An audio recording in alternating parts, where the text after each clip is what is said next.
Aleluia. Vamos abrir a Bíblia Sagrada? Glória a Deus.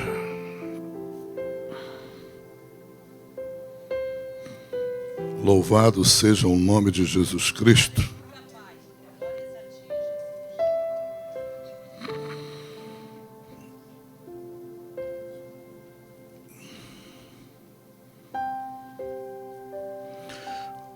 Abram a Bíblia em primeiro lugar no segundo livro de Pedro, segunda epístola do apóstolo Pedro.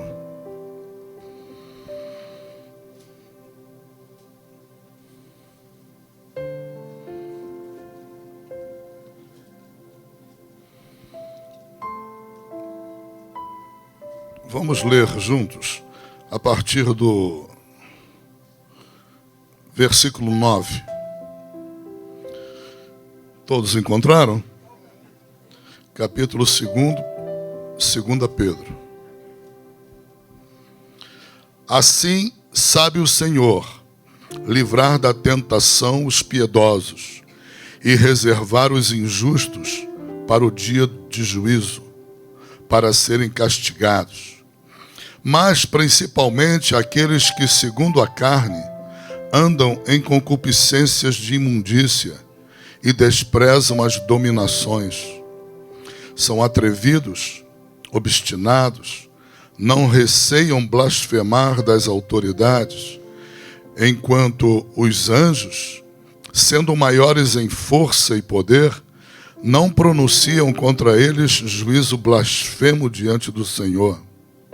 Mas estes, como animais irracionais, que seguem a natureza, feitos para serem presos e mortos, blasfemando do que não entendem, perecerão na sua corrupção, recebendo o galardão da injustiça, pois que tais homens têm prazer nos deleites cotidianos.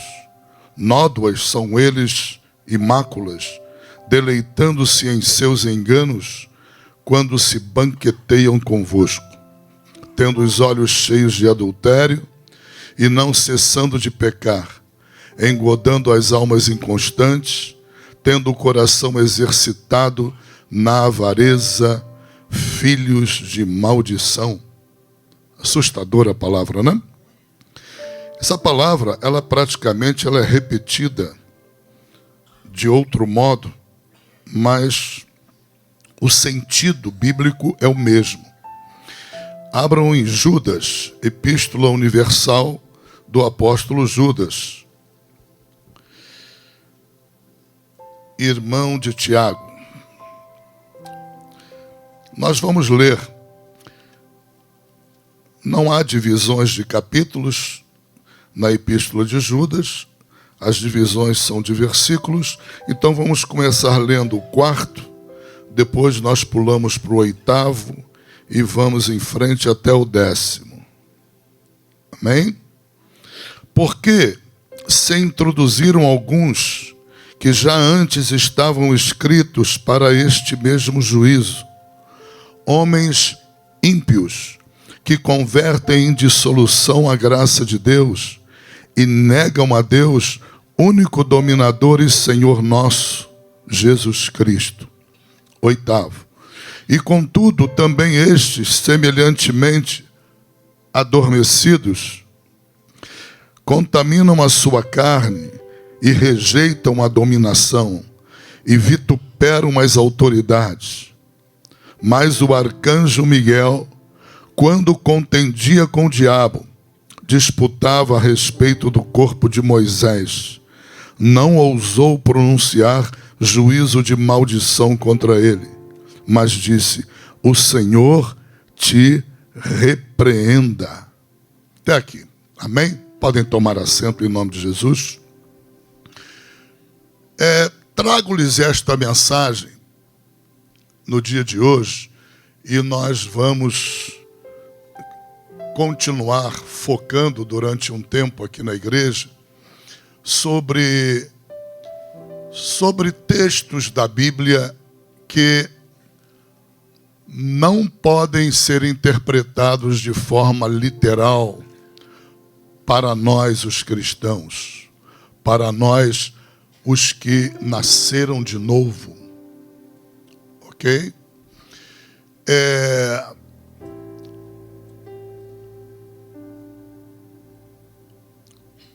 Às vezes as pessoas, porque elas não estão muito interessadas ou não têm condições de frequentarem os estudos da palavra de Deus na igreja, elas correm um risco, e todas as líderes de culto correm esse risco. Todos os líderes de culto correm esse risco de, não frequentando os estudos bíblicos, o risco que se corre é o risco de pegar o microfone para pregar a palavra de Deus sem discernimento do que está falando. Como é que significa sem discernimento? Por exemplo, não é possível você pregar hoje, no Novo Testamento, o Salmo 109. Apesar de ser um salmo de Davi, ele é um salmo em que, obviamente, tinha valor e estava dentro dos ditames da lei de Deus do Antigo Testamento. Mas temos que entender que, se o Antigo Testamento fosse perfeito, não precisava ser substituído por um Novo Testamento. Se ele foi substituído por um Novo Testamento, então nós temos que aferir se aquilo que vamos pregar do Velho Testamento é compatível com os ensinamentos do Novo. Estão entendendo?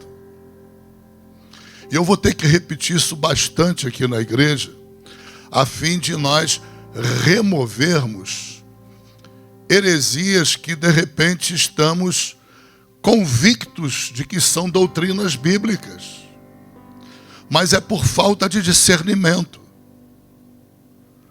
A Bíblia diz que aquilo que aconteceu no Velho Testamento são apenas sombras de realidades futuras.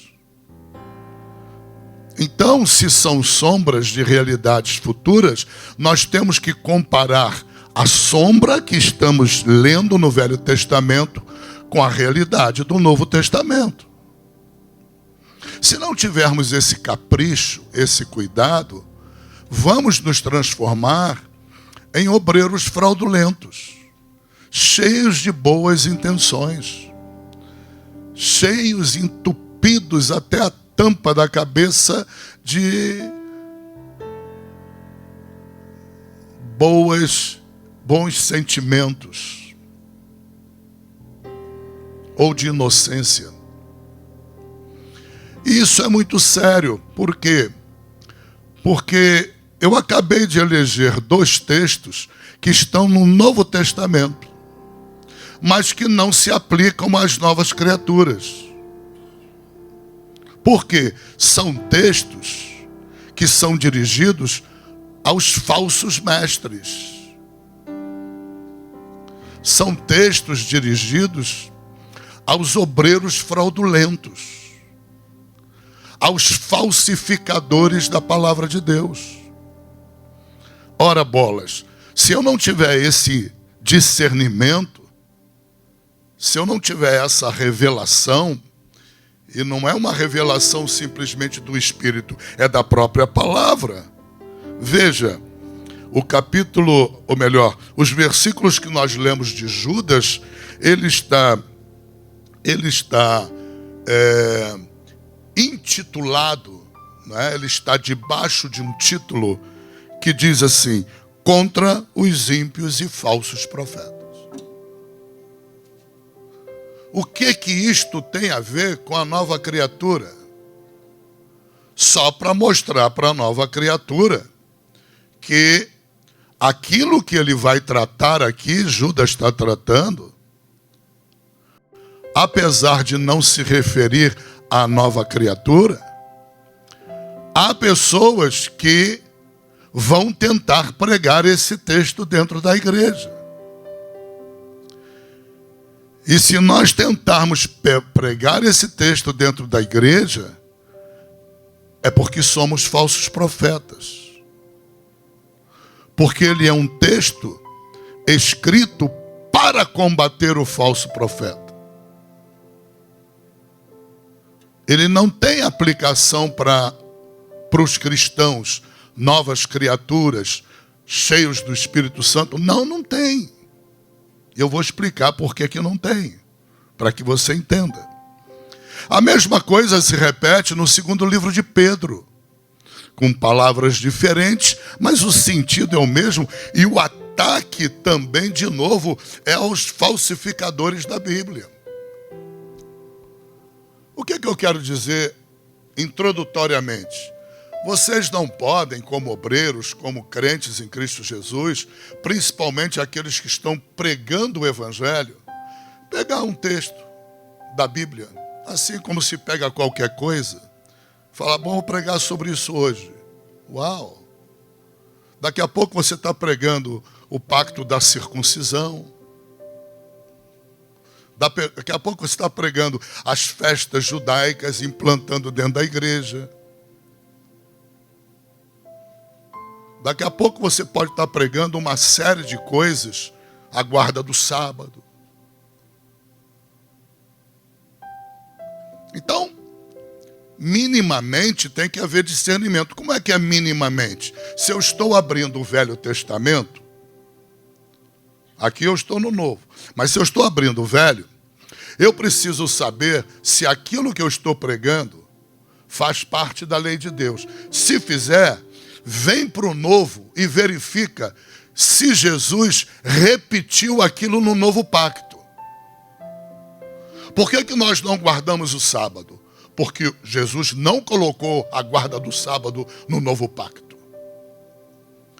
Ele colocou adultério, colocou um monte de atitudes pecaminosas que estavam no bojo da lei de Deus. E eu não falo lei de Deus somente a tábua dos 10 mandamentos. A lei de Deus vai muito mais além do que isso.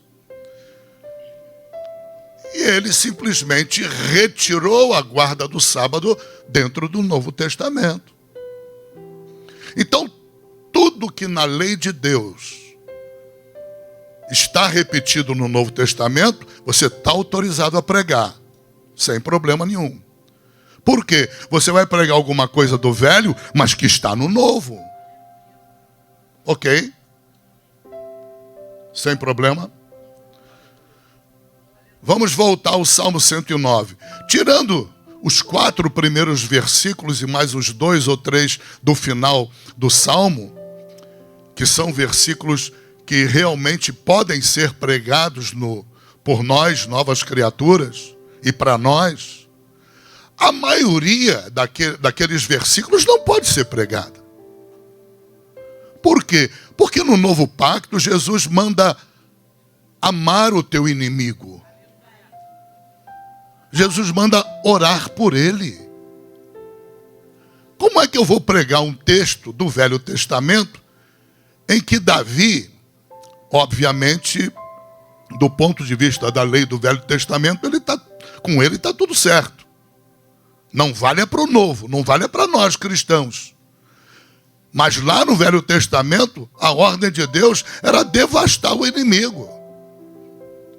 Essa era a ordem. Era olho por olho, dente por dente. Agora eu vou aplicar o olho por olho, dente por dente no Novo Testamento? Não, mas está no Velho. Se o crente sem noção começar a abrir a Bíblia e dar na telha de pregar qualquer coisa que vê no Velho Testamento, nós deixamos de ser igreja do Novo Pacto. Nós rescindimos com a nova aliança. Nós quebramos a nova aliança, o novo concerto, o novo pacto.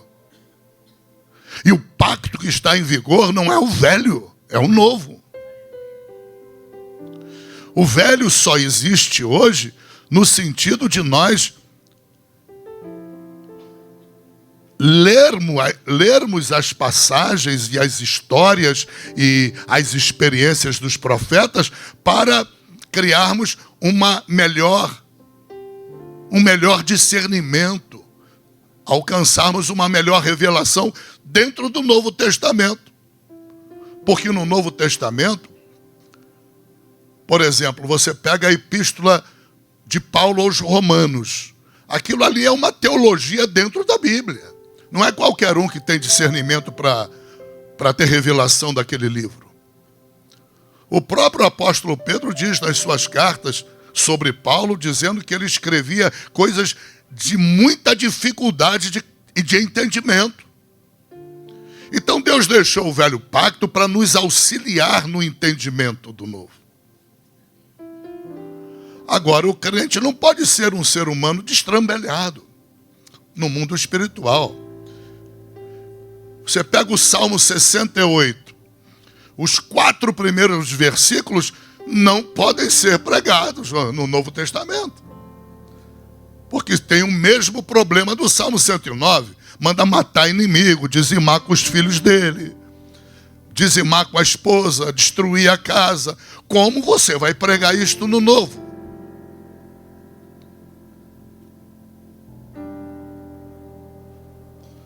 Se você prega o pacto da circuncisão, que Deus estabeleceu a partir de Abraão, e aplica no Novo, a carta de Paulo em Gálatas diz que você corre o risco de anular a graça. Você corre o risco de anular a graça. A graça desaparece. Talvez você diga assim, mas pastor, tem uma passagem aí no Novo Testamento em que o próprio Paulo circuncidou Timóteo. Eu concordo com você. Mas essa passagem, ela não vai destruir o que eu estou pregando. Porque Paulo ali não estava pregando a circuncisão. Ao contrário, ele estava se fazendo judeu para pregar os judeus. Dá para entender? A fim de evitar a perseguição contra ele e Timóteo, numa cidade em que a maioria da população era judaica, ele achou prudente circuncidar Timóteo. Mas não que ele cresce na circuncisão, dá para entender? Como é que você sabe disso? Quando você compara com Gálatas, que é escrito por ele. Quando ele diz em Gálatas que aquele que se abraçar a circuncisão, cai da graça. Aquele que se abraçar a lei do Velho Testamento como instrumento para a salvação, cai da graça. Aí você entende, você fala, opa, então ele usou de uma artimanha.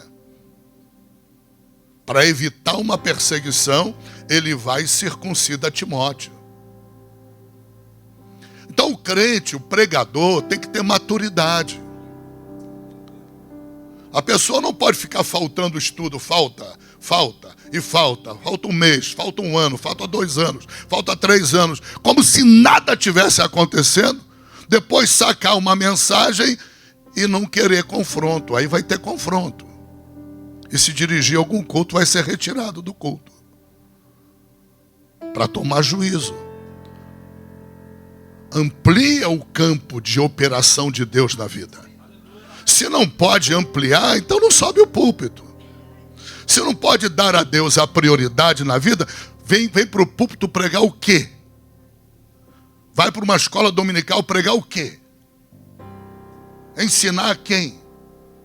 Você está entendendo? Isto é muito sério. É muito sério. E mais sério para mim que sou pastor da igreja. Porque Deus vai me chamar à conta.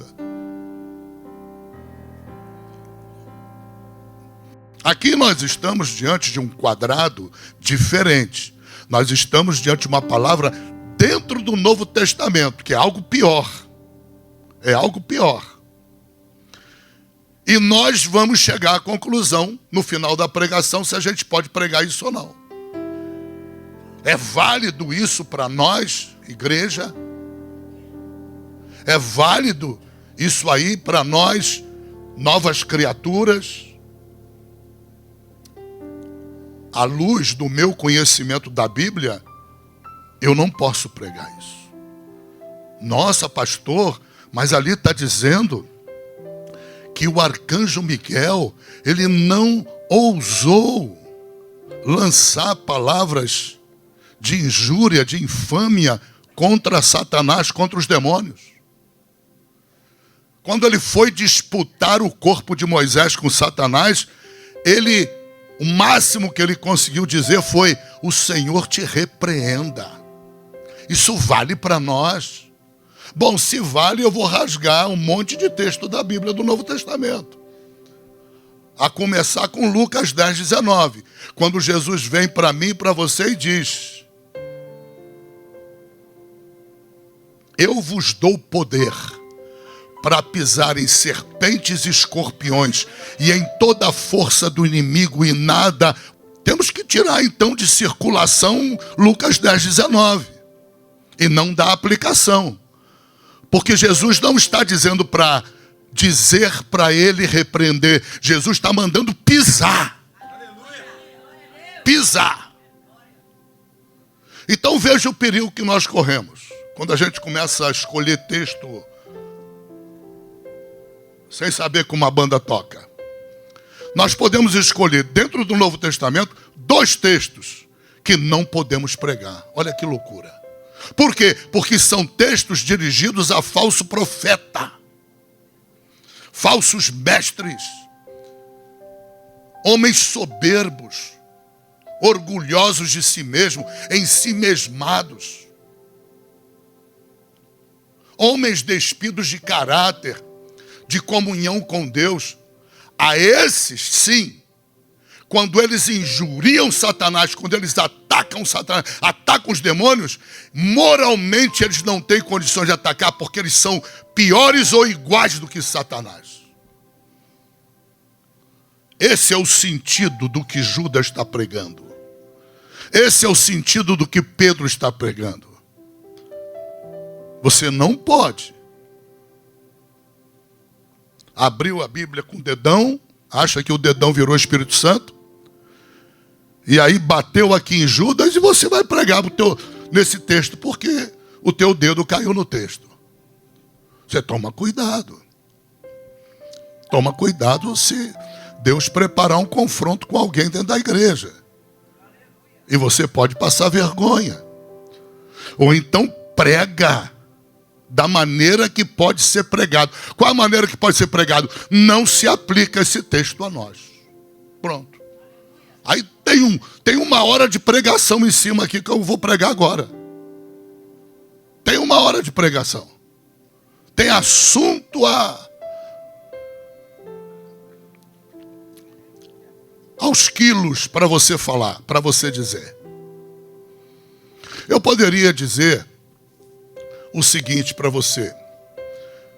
Veja, uma das razões pelas quais esses textos não se aplicam a nós como novas criaturas é porque quando o arcanjo Miguel se confrontou com Satanás, Satanás ainda não havia sido julgado pela morte de Jesus no Calvário. Os demônios ainda não haviam sido julgados pela morte de Jesus. Eles foram julgados? Claro. Não só julgados. Eles foram condenados a não ter mais acesso ao céu. Eles foram afastados de qualquer possibilidade de acesso a Deus.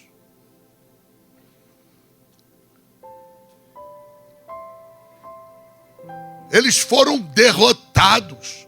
No julgamento de Satanás, Satanás foi condenado por haver sido derrotado por Jesus na cruz do Calvário.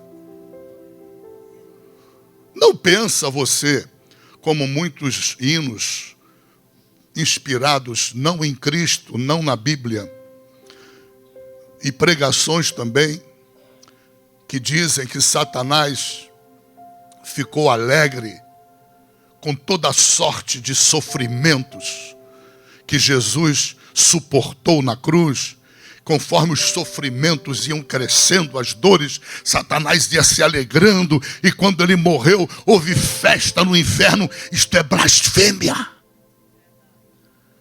Isso é ignorância bíblica.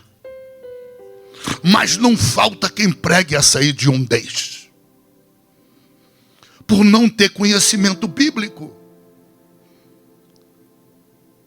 Satanás infligiu a Jesus cada vez mais uma dor maior, com o único propósito dele sair da cruz. Porque Satanás sabia que se ele não desse lugar ao medo, não desse lugar ao pânico, não desse lugar à dor da carne, Satanás seria derrotado. Ele seria destronado da posição que ele tinha. Ele seria vencido. E com ele todos os demônios seriam vencidos. Observa que depois do julgamento de Satanás e dos demônios pela morte de Jesus, Jesus ascendeu em glória, acima de todo principado, acima de todo nome que se nomeia, acima de toda potestade, acima de tudo no universo. É aonde Jesus está. Entenda. É para onde ele foi elevado. E Satanás, a partir daquele julgamento, ele foi colocado debaixo de Jesus. Os príncipes das trevas,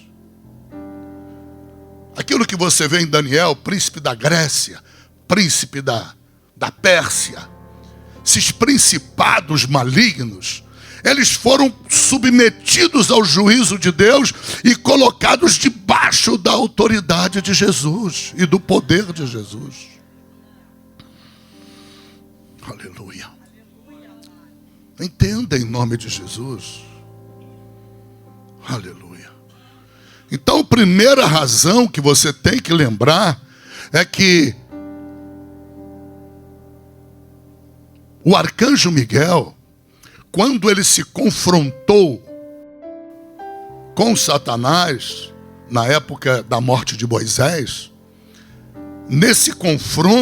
esse confronto aconteceu 2000 anos antes da cruz. Satanás ainda não havia sido julgado, derrubado, vencido, derrotado por Jesus. Aleluia. Os demônios também não. Segundo lugar, a igreja, você tem que ter ideia do que é a igreja. A igreja é corpo de Jesus. Ela é corpo. Entende? Corpo do pastor João. Não tem diferença do corpo para a cabeça. A cabeça comanda o corpo, amém? Então o corpo age sob o comando da cabeça. Então o meu corpo faz parte da minha personalidade. O meu corpo faz parte de quem eu sou. Eu não sou nada fora do meu corpo enquanto eu estiver aqui na terra. Entende? O meu corpo sou eu enquanto eu estiver na terra. Assim é a igreja. Há uma fusão entre a igreja e Jesus Cristo.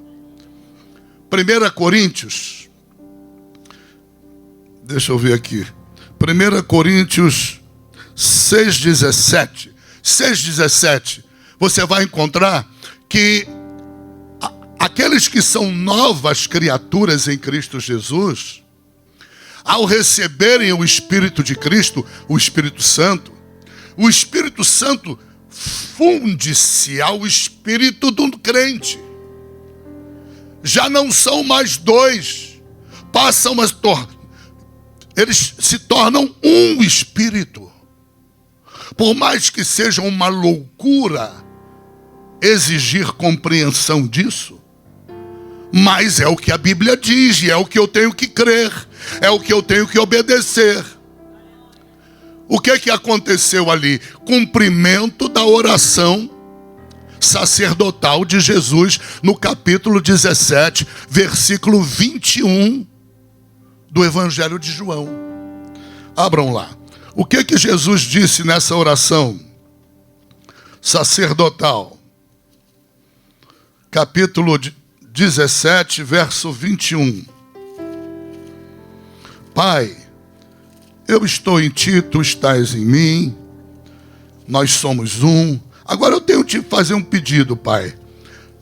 Assim como nós somos um, o pedido que eu te faço é que eles, quem são esses eles? Nós, os cristãos, eles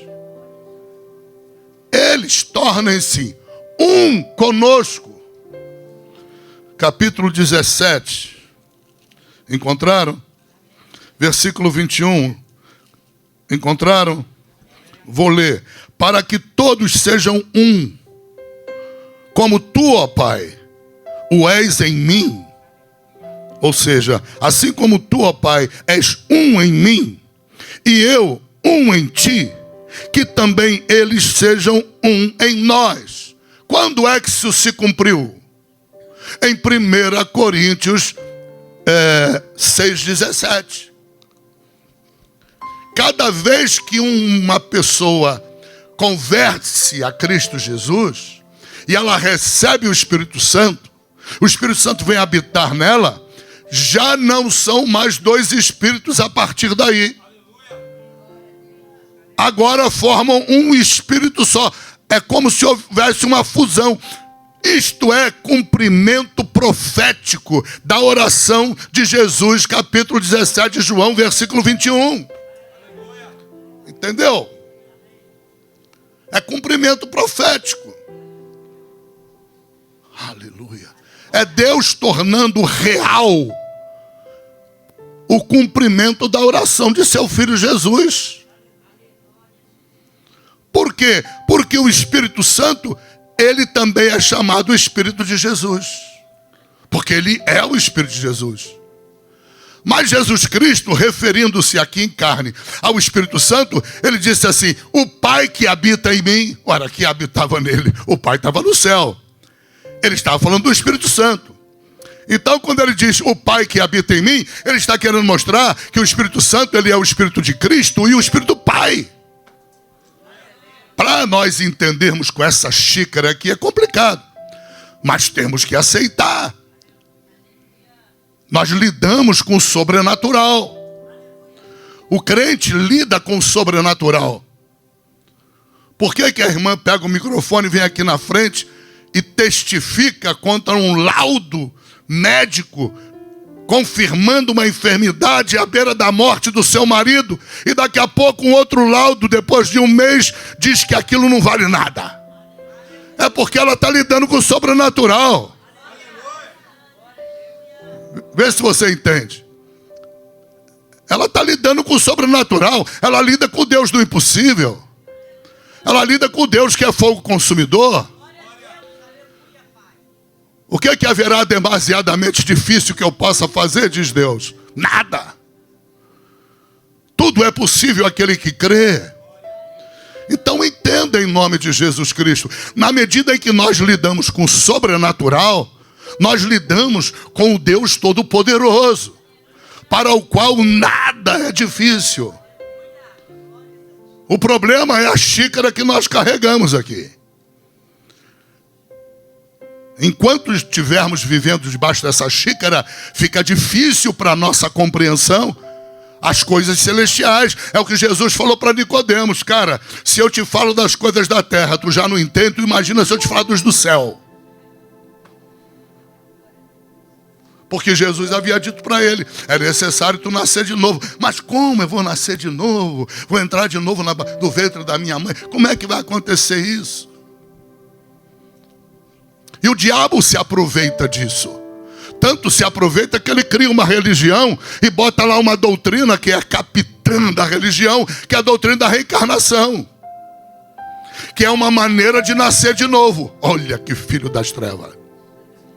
Que se deixa levar. Então a reencarnação, olha, maravilha. Deus tem uma comida saborosa para ele comer na eternidade, mas o miserável quer um arroz sem tempero. Por quê? Porque não quer estudar a palavra, como Deus disse lá em Salmos, porque não investiga. O problema do ímpio é não investigar. Não pensa que isso acontece com pessoas semi-analfabetas. Não, com doutores. Doutores. Gente muito bem formada, mas que do ponto de vista espiritual são primitivos homens da caverna. Porque não investiga, não tem interesse. Então compreenda, Jesus está dizendo que a igreja é o corpo de Cristo, é o corpo dele. Desde quando o arcanjo Miguel foi chamado de corpo de Cristo? Você está entendendo? É lícito para Judas e para Pedro comparar o arcanjo Miguel e fazer uma comparação drástica, repudiando o falso profeta, mas não pode comparar com a igreja. A igreja é corpo de Cristo. E qual é a posição da igreja? É só abrir o livro de Efésios, capítulo 1 diz. A igreja está assentada espiritualmente. Fisicamente nós estamos na terra, mas espiritualmente nós estamos reinando com Cristo em vida. Nós estamos assentados com Ele acima de todos os lugares celestiais. O que são lugares celestiais? São regiões celestiais. Ou também chamado de segundo céu. Você tem o primeiro céu, que é o céu que nós enxergamos. A Bíblia fala que existe um terceiro céu, que é o céu em que Paulo esteve lá dentro daquele céu e diz que viu coisas inefáveis, que não lhe era lícito falar sobre ele. Existem as regiões celestiais, que são o segundo céu, ou o céu intermediário. Porque a Bíblia sempre fala de céus.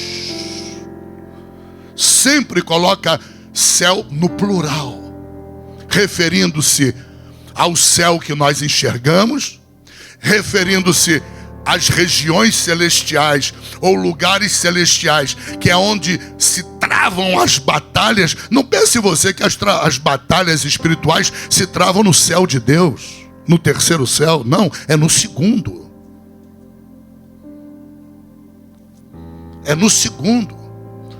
Porque a área de atuação, a área de atividade demoníaca, espiritual, é no segundo céu. Não no céu onde está o trono de Deus. Lá eles não entram, foram expulsos. Caíram de lá. Entenda em nome de Jesus Cristo. Aleluia. Um demônio, quando entra numa pessoa na terra, ele não se torna um ser material. Ele ainda continua no segundo céu. Só que esse segundo céu, muitas vezes, embrenha-se com o primeiro céu, porque eles têm acesso ao primeiro céu. Mas eles mantêm-se seres espirituais. Não é porque eles tomaram posse de um corpo físico de alguém que eles podem ser tratados como seres materiais. Não são. Os materiais são os seres humanos. E esses seres humanos, quando se convertem em Cristo Jesus, eles espiritualmente têm o espírito deles elevado e entronizado onde Jesus está.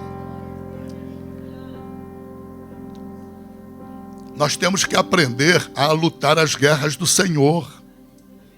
Se bem que não há nenhuma guerra do Senhor. Isso é força de expressão. Por que não há nenhuma guerra do Senhor? Entenda.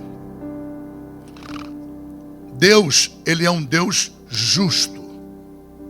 E como um Deus justo, Ele jamais pode fazer guerra pessoal contra Satanás, ou pessoal contra todos os demônios. Jamais.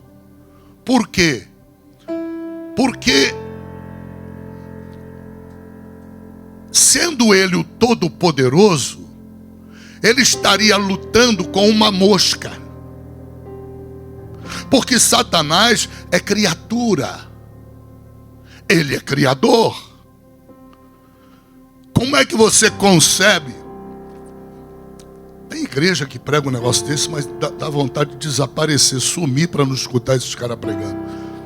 Que a guerra é do Senhor, que a batalha é do Senhor. O homem não tem que se envolver, o homem foi chamado para viver na terra, não tem que guerrear contra os espíritos no sobrenatural. Isso é uma lambança horrorosa. Não tem guerra do Senhor. Entenda. E quando tiver, o Senhor vai usar os seus exércitos. Porque ele não pode entrar na guerra, porque é desigual. É desigual. Entenda. Como é que você concebe Deus permanecer um Deus justo quando ele resolve pessoalmente enfrentar Satanás? Ora, bolas, não tem como ele permanecer justo. Por causa da desigualdade, da desproporcionalidade de poder. Lúcifer é criatura. Satanás, Lúcifer, com o nome que se dê, diabo, criatura. E caída. E caída. Por que Jesus teve que vir como Emanuel? Está preparado para aprofundar? Por que Jesus teve que vir como ser humano? Não poderia vir como anjo, não poderia vir como arcanjo, querubim, serafim ou outra coisa qualquer. Ele tinha que vir como ser humano. Sabe por quê? Porque quando Deus criou o ser humano, Deus disse que fez o ser humano um pouco abaixo de quem? Dos anjos. E Satanás era o quê? Anjo. Querubim da guarda. Anjo. Era um ser espiritual. A nível de anjo. Então, para que a luta fosse uma luta justa, Deus levantaria um ser humano para enfrentar Satanás. Porque o primeiro ser humano foi derrotado por Satanás no Éden. Deus agora iria levantar o segundo Adão, ainda ser humano, 100% homem, e ir para o confronto com Satanás.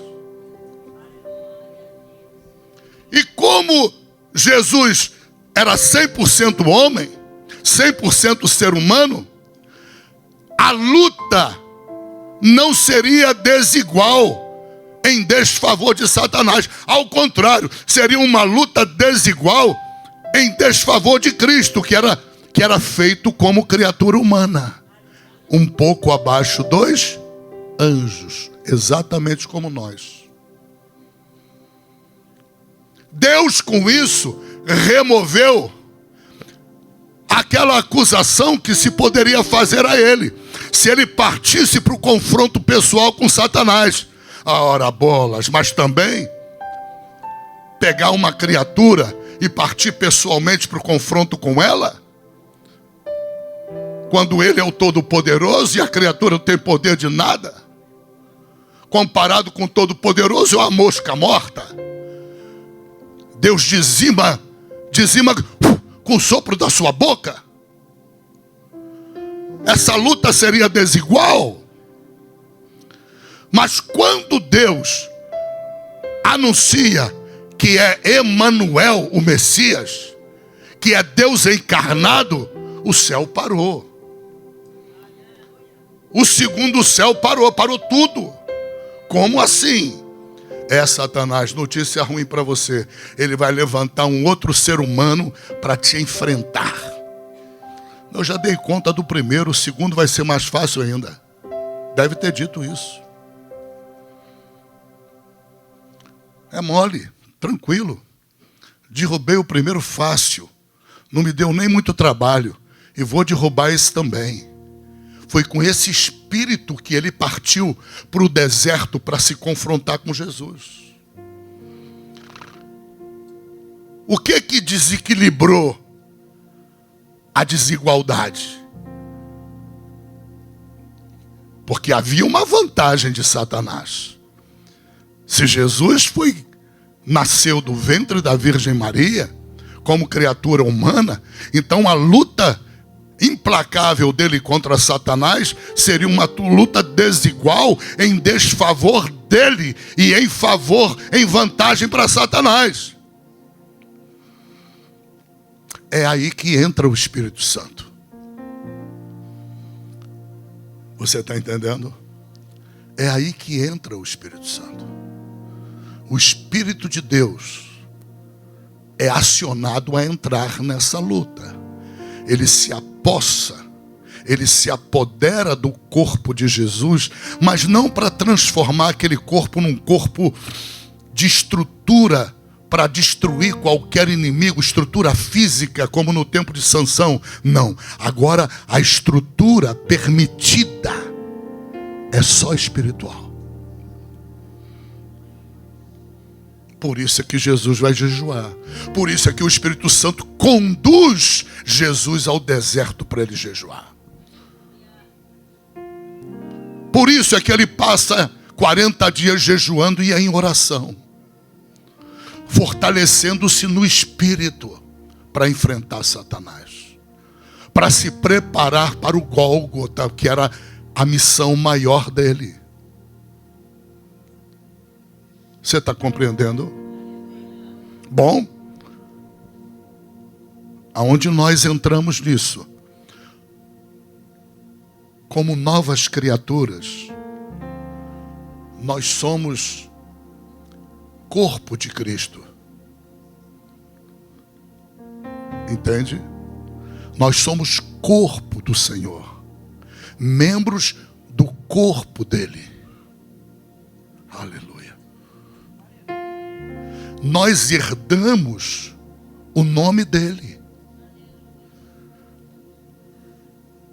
Nome sob o qual todos no universo têm que se dobrar diante daquele nome. Todos os joelhos daqueles que estão no céu, com exceção do Pai e do Espírito Santo, daqueles que estão no céu, daqueles que estão no segundo céu, daqueles que estão na terra, aqueles que estão no inferno, todos têm que se dobrar ao poderio desse nome. Por isso que a Bíblia diz, e Deus deu-lhe um nome que está acima de todo nome, para que todos os joelhos se dobrem a esse nome. Por isso é que Jesus vem de corpo ressurreto, já em glória, e ele diz, todo poder ou toda autoridade. Tradução mais correta é autoridade. Há outras traduções que falam autoridade e poder. Toda autoridade, exousia em grego, toda autoridade me foi dada no céu e na terra.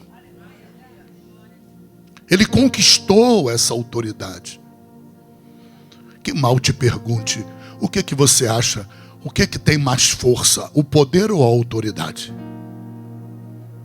O que você acha? A autoridade tem mais força do que o poder. Porque a autoridade delimita o exercício do poder de alguém. Você está entendendo? A autoridade controla o poder. Não é o poder quem controla a autoridade. É a autoridade quem controla o poder. Por isso que é necessário o crente orar, jejuar, se consagrar. Por quê? Porque ele precisa crescer em autoridade. Ele precisa crescer em autoridade. Quanto mais comunhão com Deus, quanto mais fizermos a vontade de Deus, mais crescemos em autoridade. Se temos pouco poder de Deus na nossa vida, é porque a nossa autoridade é pequena. Porque as autoridades é que delimitarão o nível do poder. O soldado que está lá com o fuzil, tomando conta do muro do quartel do exército, ele exerce um nível de quê? Autoridade. Mas não é o mesmo nível de autoridade que exerce o comandante daquele quartel. Então as autoridades, elas flutuam a partir de níveis. Lembram que quando Jesus expulsava demônios, as pessoas ficavam enlouquecidas com aquilo e diziam o quê? Oh, de onde vem tanta autoridade? Quando ele pregava o evangelho, as pessoas voltavam a dizer de novo, oh, ele prega com autoridade. Não falavam com poder, falavam com autoridade. Aleluia. Quando ele olha para Pilatos e Pilatos começa a tirar onda com ele, ele diz para Pilatos, nenhum poder você teria.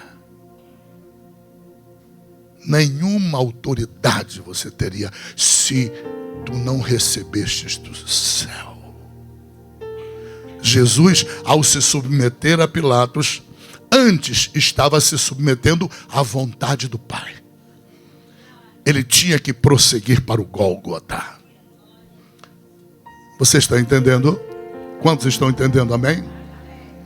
Então veja, vamos voltar ao nosso texto básico.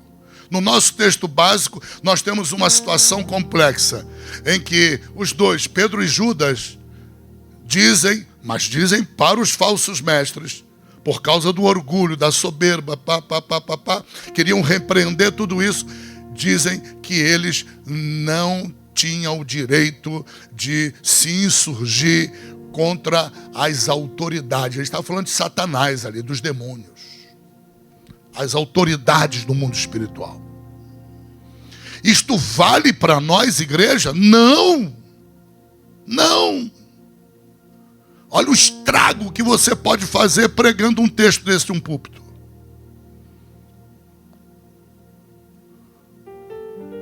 O próprio Deus vai ficar arrepiado.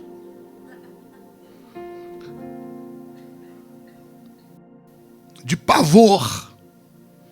Porque não se aplica a nós.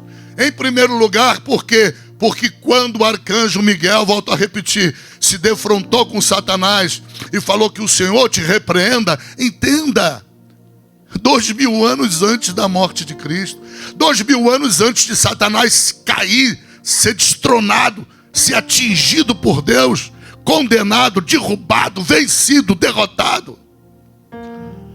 Agora não, agora nós somos igreja. Nós não somos como o arcanjo naquela época. E nós somos corpo de Cristo. Nós herdamos um excelente nome. Aleluia. Nós herdamos dele. Nossa posição espiritual, herdamos dele, da morte dele. É herança nossa. Aleluia. Louvado seja o nome do Senhor. Nós herdamos. Não há como comparar. Jesus nunca chegou para o arcanjo Miguel e estabeleceu liberdade total de atuação. Como Jesus fez com a igreja. Jesus com a igreja deu liberdade total à igreja. Ao ponto de não falar, repreender não. Usou um verbo pior, pisa.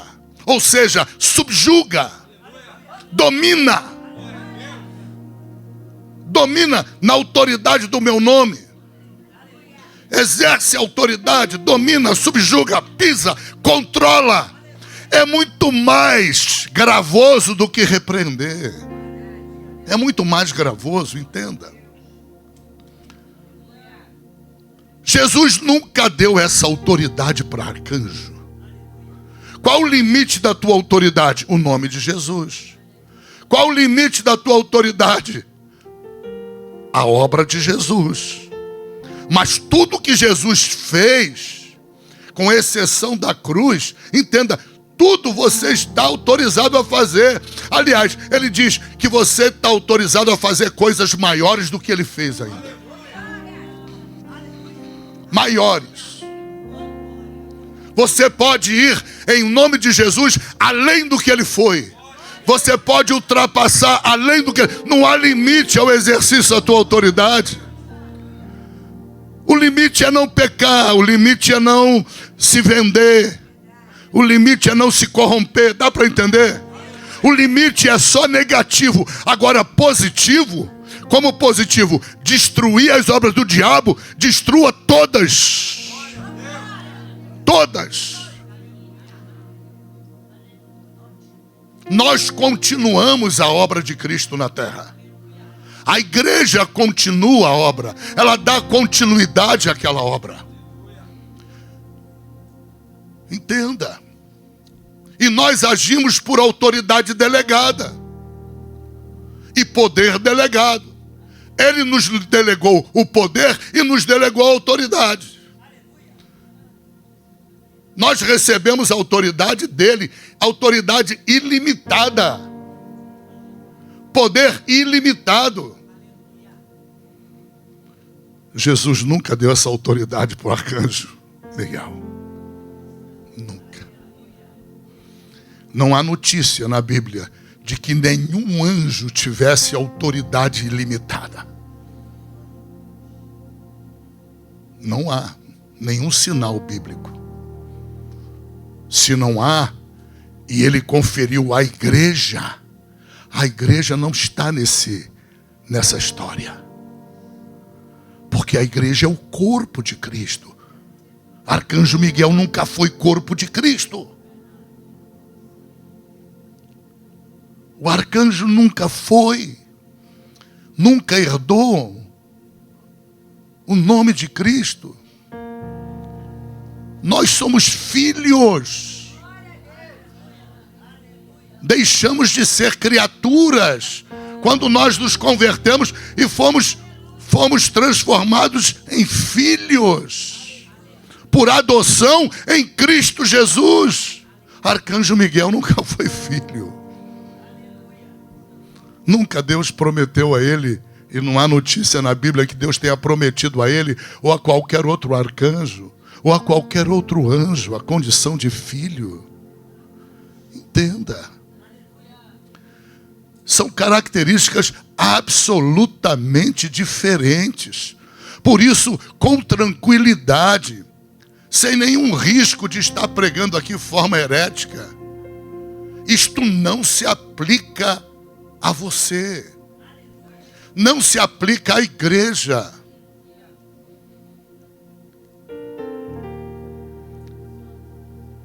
Mas não são todas as igrejas que pregam assim. Muita gente boa. Muita gente boa, não é pouca não. Boa, bem intencionada, mas sem discernimento. Aleluia. Entende que não. E dão cumprimento exatamente igual aos falsos profetas, aos falsos mestres e à igreja.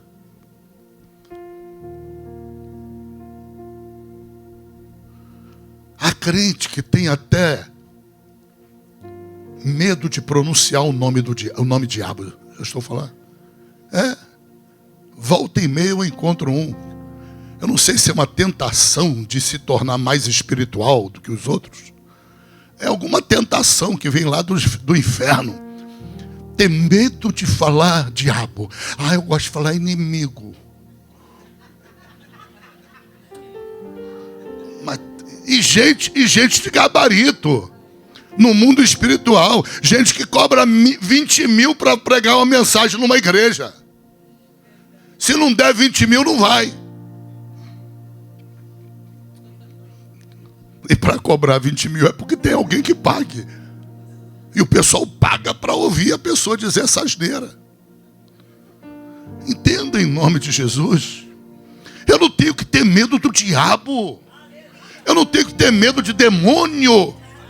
São criaturas. Criaturas. E eu estou numa posição superior a elas.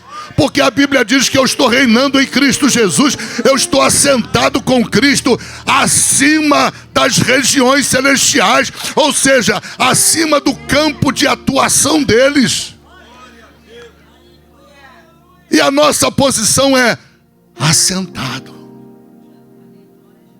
Não é em pé. Porque se fosse em pé, não é?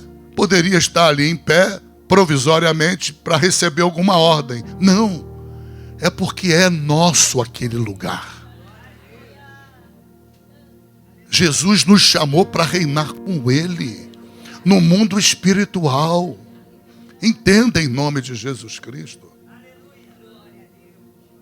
Nós não podemos perder o tirocínio, ou seja, a inteligência, o discernimento. Nós não podemos perder de quem nós somos. Somos geração eleita. Numa eleição em Cristo Jesus, nos tornamos filhos de Deus. Somos povo santo, nação santa, sacerdócio real, porque estamos reinando. Fisicamente, podemos estar passando alguma necessidade, porque estamos no físico na terra. Mas entenda que em Cristo Jesus nós temos acesso ao sobrenatural de Deus para qualquer situação. Para qualquer situação. Não há absolutamente nenhuma necessidade na tua vida que você não tenha, em razão dessa necessidade, acesso a um milagre de Deus nessa área da tua vida. Não tem.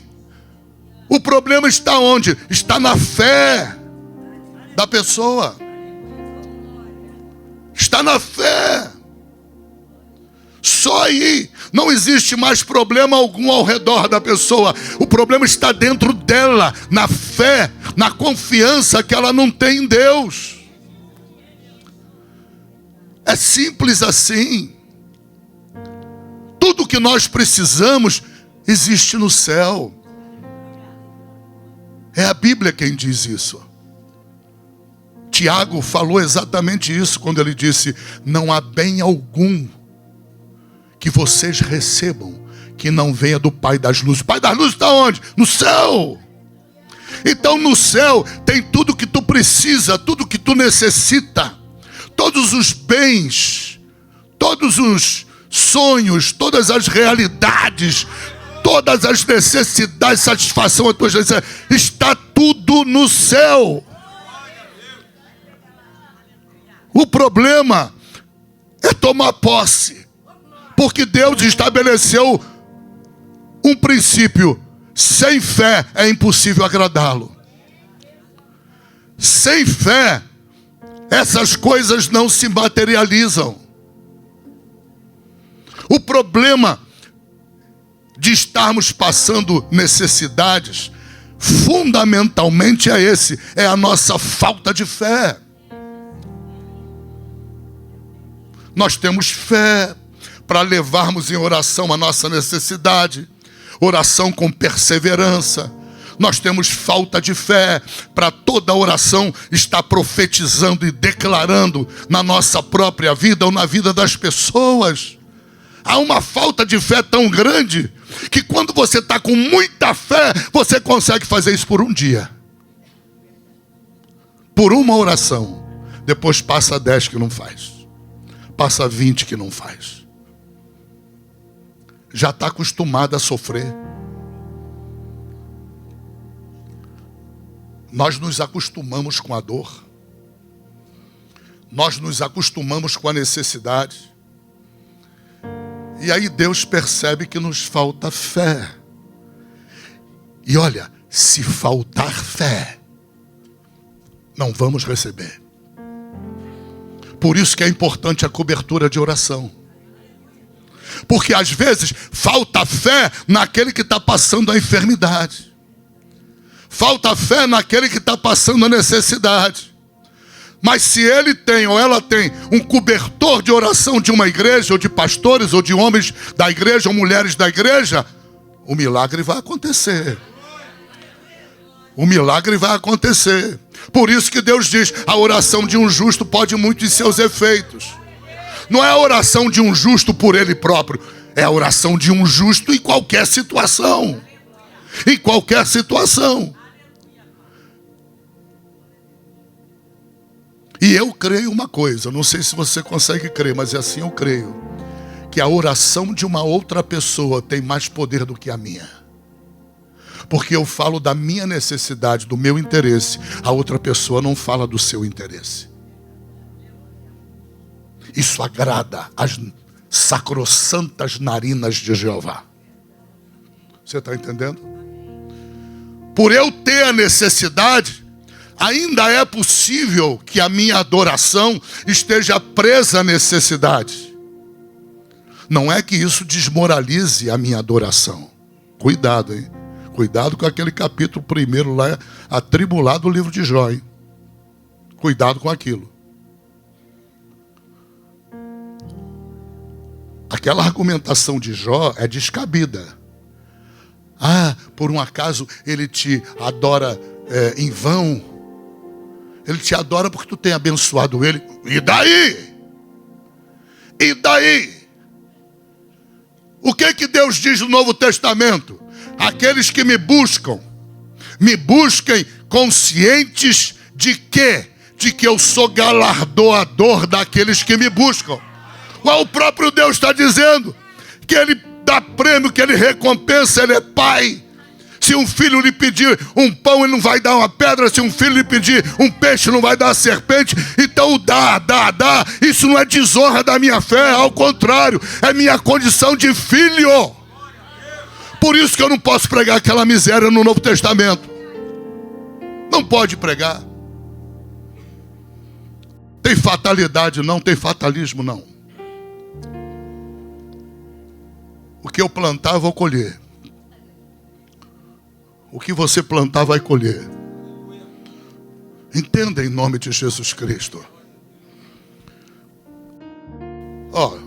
Livro de Salmos, livro de Jó, livro de Cantares, são livros poéticos. Quando se monta uma poesia, há muita coisa escrita que é obra literária. Agora, se não entender isso, se eu disser para você que Deus, Ele pode habitar num corpo imundo, como é que você recebe a mensagem? Se desvia, vai embora da igreja? Porque hoje em dia os crentes são assim, não concordei com alguma coisa do pastor, mudo de igreja. Porque tem muita, né? Então, como é que você aceita? É possível Deus entrar no corpo de alguém que está inundado de pecado? Claro que é. Claro que é. Porque se não fosse possível, eu não seria salvo nem você. Veja bem, se não fosse possível, Deus não teria como entrar em nós. Ele entrou em nós. Olha, outra coisa, nós não somos santos por força da carne. Nós não temos uma vida santa, uma vida pura, por força de nós mesmos. Então o Espírito Santo tem que entrar no impuro, porque a obra é dele. Se não inverte, a Bíblia vira de cabeça para baixo. O Novo Testamento vira ao contrário. Senão a gente começa a pregar que é pela força do nosso braço. Não, eu vim por Jesus pela força do meu braço. Eu que confessei, eu que me arrependi, eu que isso, eu. Ô, bonitão, mas quem é que te convenceu? Quem é que creu naquilo que você falou e disse, e porque percebeu que tu creu, entrou em você e teu corpo ainda estava imundo? E ele, quando entrou, começou a te purificar ainda mais. Aí o mérito passa a ser do Espírito Santo. Senão o evangelho vira um evangelho da carne. Você está entendendo? Isso é muito sério. Isso é muito sério.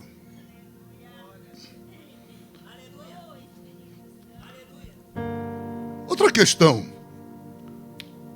Quanto tempo leva o Espírito Santo para sair da vida de um crente que se enfia no pecado até a orelha? Quanto tempo você acha que leva? Só quem sabe essa resposta é o Espírito Santo. Ninguém sabe. Você quer um exemplo? Quanto tempo o Espírito Santo permaneceu em Davi e ele andando nos motéis de Jerusalém com essa Betseba? Indo de motel para motel. E mandou matar o marido dela. O cara é gente boa.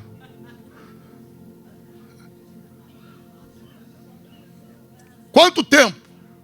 Bom, no mínimo 9 meses. É pouco ou muito tempo? E o Espírito Santo ali não se move dali daquele chiqueiro. A vida de Davi era um chiqueiro, de poço de imundície. E o Espírito Santo não saiu. O Espírito Santo percebeu que Davi não tinha discernimento. O espírito de Satanás engodou a mente dele. Ludibriou a mente dele. Você lembra? Não deixa eu perder esse fio, não. Me ajudem, tá? Porque eu posso perder. Vou fazer um parênteses. Você lembra do livro de Gálatas? Você lembra o que Paulo disse para a igreja de Galácia? Disse assim: quem vos enfeitiçou? Uau! Feitiçaria dentro da igreja. E olha que a igreja de Gálatas era uma igreja pentecostal. E Paulo está dizendo que a igreja foi enfeitiçada. Se foi enfeitiçada é porque crentes ali eram feiticeiros. Isso é sério. Quem vos enfeitiçou? Olha aqui. Você conhece o crente feiticeiro dentro de uma igreja? Quando o crente se incomoda com a obra da cruz. O trabalho da feitiçaria é dominação, julgo nas pessoas. O trabalho da feitiçaria é obscurecer na mente do corpo de Cristo. Obscurecer, trazer escuridão para a compreensão da cruz. Esse é o trabalho. Paulo disse assim: quem vos enfeitiçou para vocês voltarem para a lei? Porque se vocês voltarem para a lei, vocês vão ter que cumprir cada ponto da lei. E como vocês não vão cumprir cada ponto da lei, eu aconselho vocês a permanecerem e voltarem para a graça. E ele disse que tinha feiticeiro ali naquela obra. Aleluia. Louvado seja o nome do Senhor Jesus. Qual é o ponto que eu parei? Da presença do Espírito Santo. 9 meses de motel. 9 meses correndo aquela história. O sangue derramou do marido dela. Deus está calado, o Espírito Santo calado. O Espírito Santo não se ausentou do corpo de Davi. Por que que não se ausentou? Porque o Espírito de Deus viu ludibrio, engano, de alguma maneira sobrenatural. E o diabo tem essa capacidade. Ele tem a capacidade, por isso ele consegue derrubar qualquer pregador, por mais autoridade que tenha, por mais poder que tenha, por mais unção, por mais glória que tenha à vista de Deus. Qualquer grande pregador do mundo está sujeito a tomar um tombo de Satanás. Porque o diabo sabe como enganar. Ele enganou um homem que tinha um coração igual ao de Deus. O coração de Davi não era um coração que se aplicava àquele princípio enganoso, é o coração do homem mais do que qualquer outra coisa. Não. Deus deu testemunho do coração de Davi. Pois, muito bem, mesmo com o testemunho dado do próprio Deus, o diabo enganou o coração dele. O diabo ludibriou a mente dele. E o Espírito se manteve em Davi. Não se ausentou de Davi. Natã chega para Davi e revela o pecado. Davi cai em tristeza. Foi com essa tristeza que ele redigiu o Salmo 51. E lá no Salmo 51 ele suplica a Deus o quê? Não retires de mim o teu Espírito. Mas já não era para o Espírito ter ido embora? Era, mas não foi. Deus sabe o tempo de sair. Deus sabe o tempo de sair. E Deus sabe que em algumas situações de pecado ele não pode sair. Aleluia. Eu posso pregar que o Espírito de Deus... Outro dia eu ouvi uma pregação dessa e me chateou muito.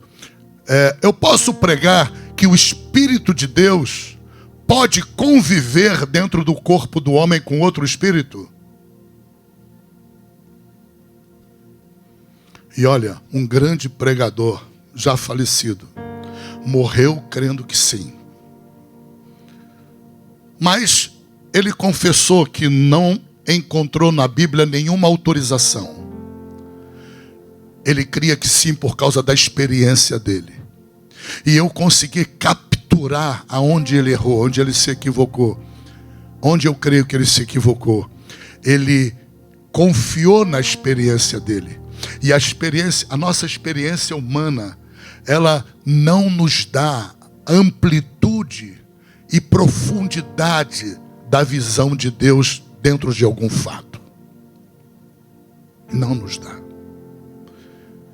Então ele pegou situações de experiências que ele passou e chegou à conclusão que o Espírito de Deus habitava numa determinada pessoa, em outra pessoa, em outra, e o demônio também habitava ali. Olha aqui, não pregue isso. Está correndo na internet aí, não pregue isso. Você não vai encontrar nenhum texto da Bíblia que aprove isso. Isso é obra de experiência das pessoas. Elas tiram conclusões por si próprias. É a mente carnal, é a alma carnal do homem concluindo coisas que Deus não assina. Primeiro livro de Samuel, capítulo 16, ele é claro.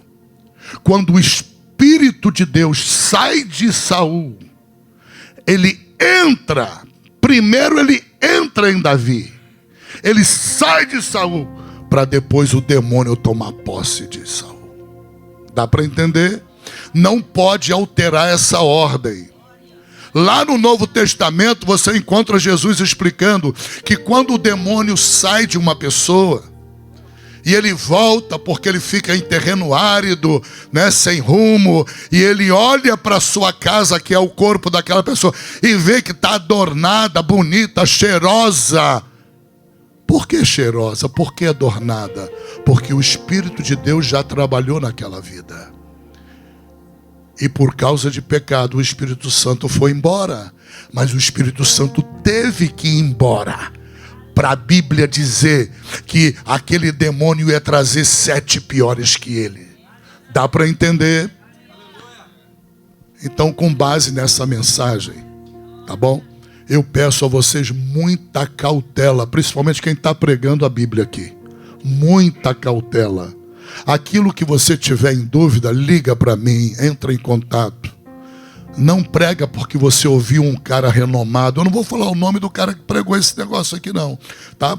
Até porque a alma dele vai ficar muito envergonhada de eu dizer um negócio desse de público. Mas é um homem que, à luz dos pregadores do mundo, era um dos homens de maior conceito no mundo. Não pode pregar aqui. Dá para entender? Não pode pregar aqui. Aleluia. Você pode pregar aquilo que eu ensinei. O Espírito de Deus, só Ele sabe a hora de sair. Só Ele sabe se vai sair ou não. Mesmo com a pessoa em pecado. Você vê isso em Sansão. Houve um ponto que o Espírito de Deus diz, basta. Mas até aquele ponto ele pegou para chuchu. O que é isso? É a misericórdia de Deus. Nós, seres humanos, desistimos das pessoas com muita facilidade. Muita facilidade. Lembre-se, o Espírito de Deus, ele é santo. Ainda que nós desistamos de alguém, o Espírito pode não desistir. Se ele desistisse com a mesma facilidade com que nós julgamos e desistimos, no primeiro motel com Betseba, ele teria ido embora da vida de Davi. Ele não foi. Ficou ali, ó.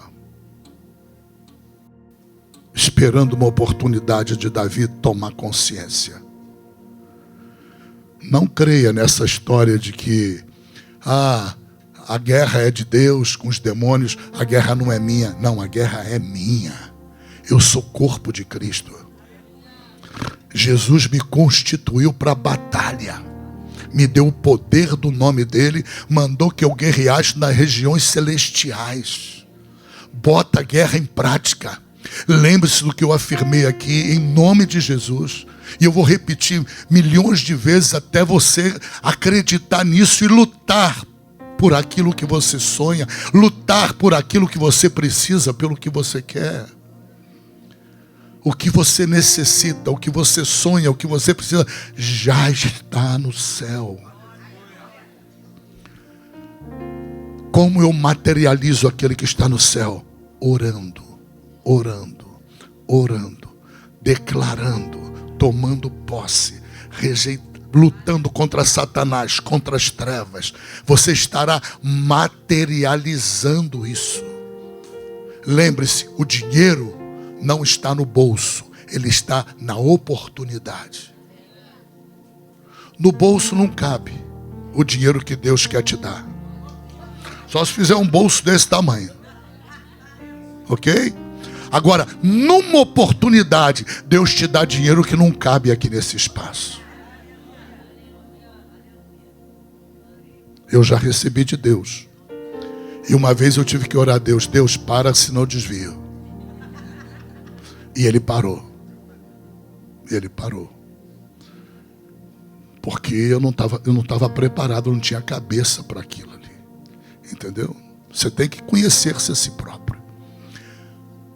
Mas Tiago diz, olha, todo bem que tu precisa está no céu. No mundo espiritual. Cabe a você trazer isso para o mundo físico. E só mediante a fé. Você não vai conseguir trazer de outra maneira. Em nome de Jesus. Não fica lutando com as tuas próprias forças.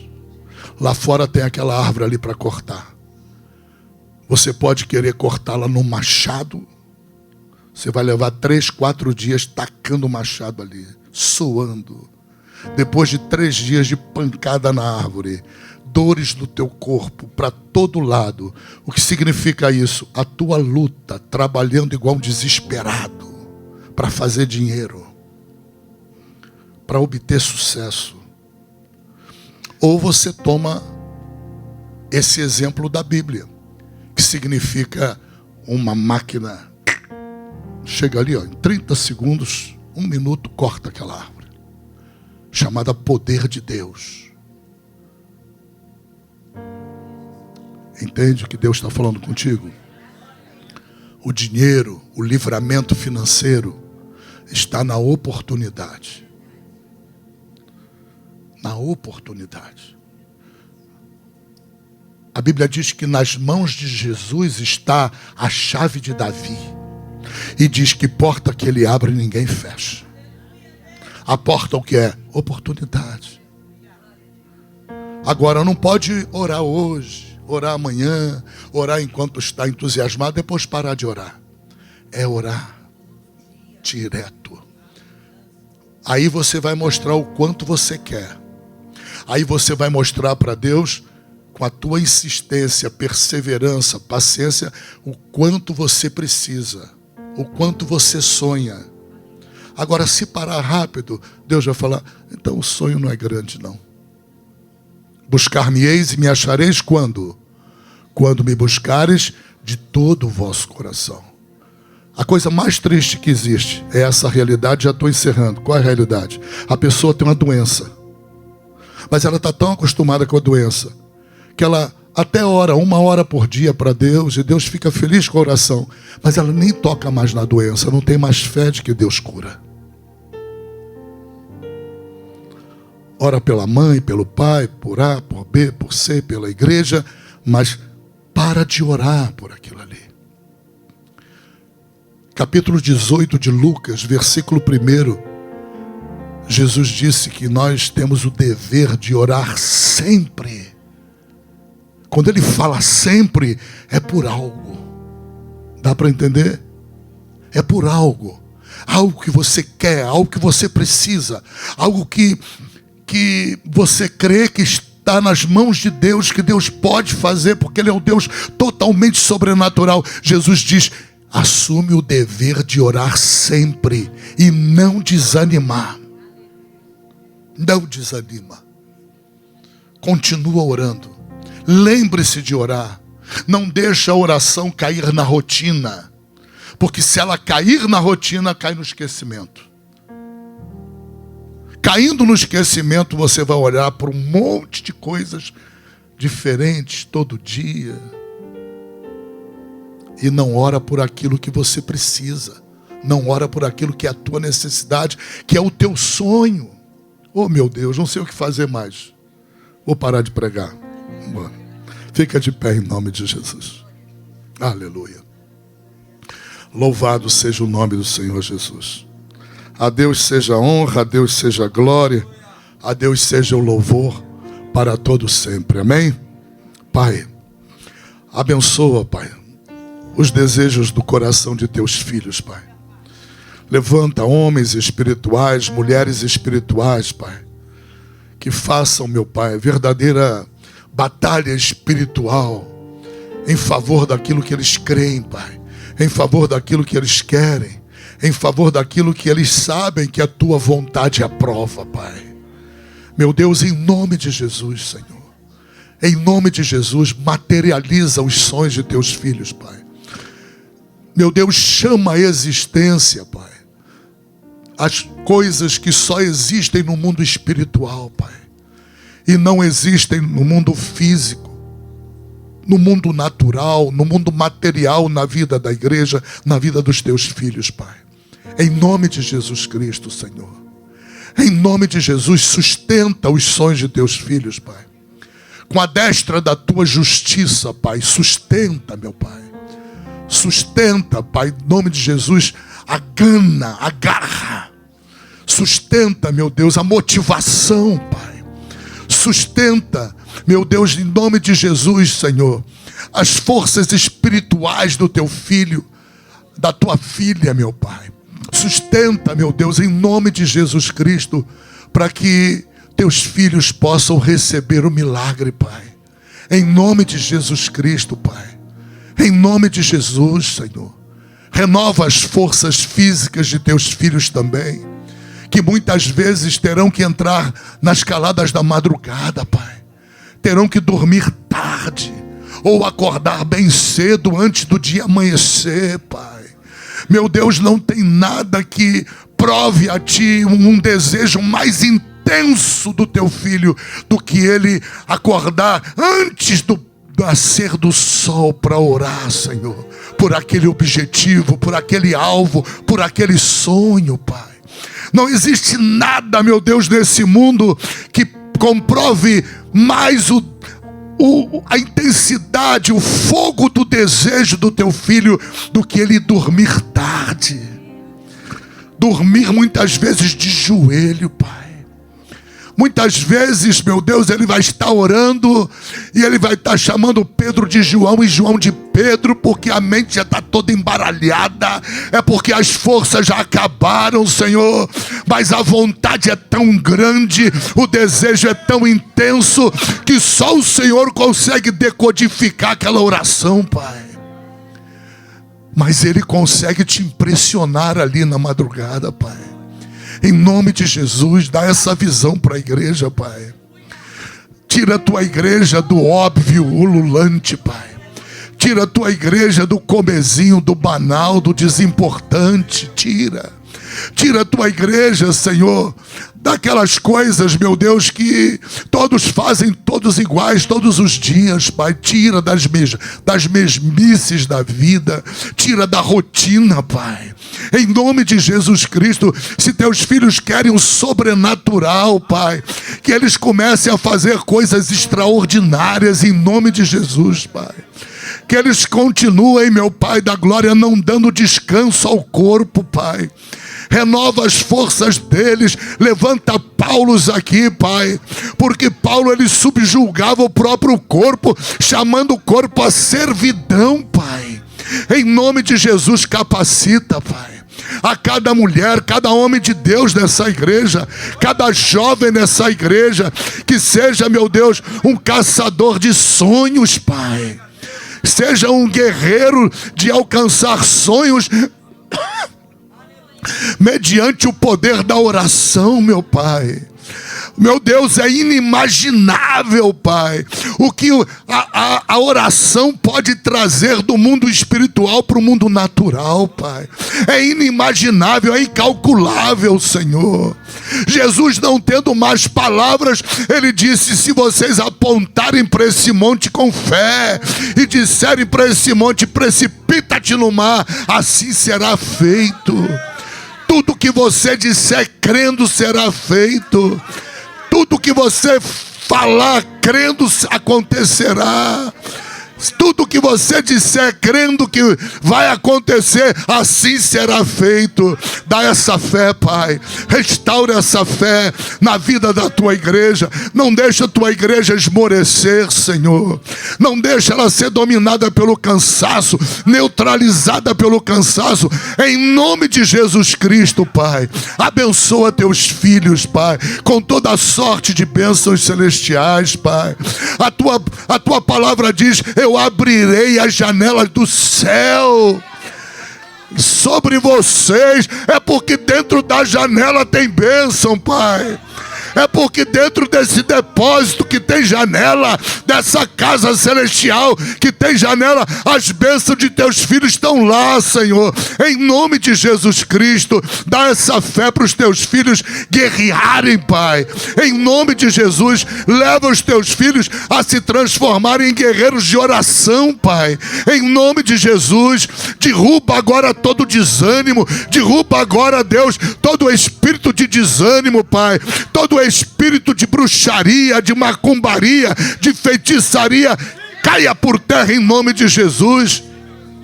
Todo espírito de desinteresse, todo espírito de letargia, todo espírito de frieza, caia por terra em nome de Jesus Cristo. Dá motivação ao teu filho, dá motivação à tua filha, Pai. Dá sonho, meu Pai, dá sonho, meu Pai. Em nome de Jesus, meu Pai, uma das linguagens que o Senhor mais usa é o sonho. Dá sonho à tua filha, dá sonho a teus filhos, meu Pai. Ajuda eles a sonharem com os teus sonhos, Pai. Mostra em sonhos que a tua vontade é essa ou aquela outra, Pai. Dentro dos sonhos de teus filhos, meu Pai. Em nome de Jesus, abençoa a tua igreja com toda a sorte de bênçãos celestiais. Em nome de Jesus, a tua palavra diz que nós já fomos abençoados, Pai. Já fomos abençoados com toda a sorte de bênçãos espirituais, Pai. Materializa segundo a fé do teu filho, da tua filha. Materializa segundo a fé, meu Pai, da tua igreja. Em nome de Jesus Cristo, Senhor. Assim, ó, abençoa a tua igreja em nome de Jesus. Toma o jejum daqueles que estão em jejum para louvor da tua glória, meu Pai. Que seja realizado o propósito desse jejum.